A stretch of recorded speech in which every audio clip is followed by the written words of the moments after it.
It's time for my 2 cents. On this Juneteenth, I take time to reflect on history. Today is the day that commemorates the end of slavery in America. But here's the thing, growing up, I never heard anything about it. It wasn't celebrated much that I knew of in my hometown area in Massachusetts. It wasn't taught in my school.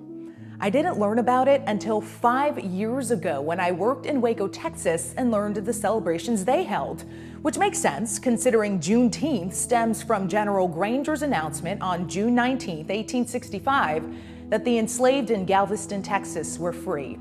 I've asked around to my friends and read a lot on social media that this year is the first time they heard of it. A big turning point in America's history left out of the majority of history books. And then there's the Tulsa Massacre in 1921, where an area known as Black Wall Street was burned down by an angry mob. Two major events thrust into the national spotlight this week.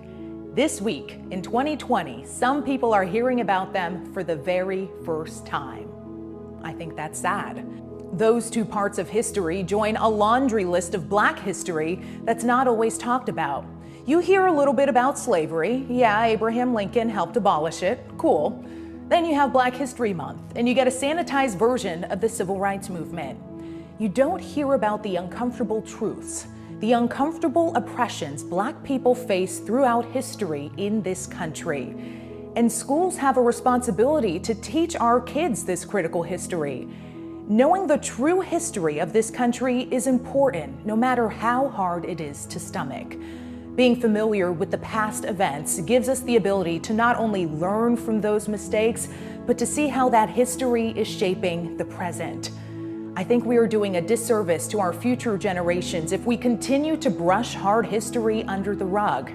If it's not taught in school, let's teach it at home and let's never forget. Form your own opinion. That's just my 2 cents. That's your 4 to 5. WFMY News 2 at 5 starts right now.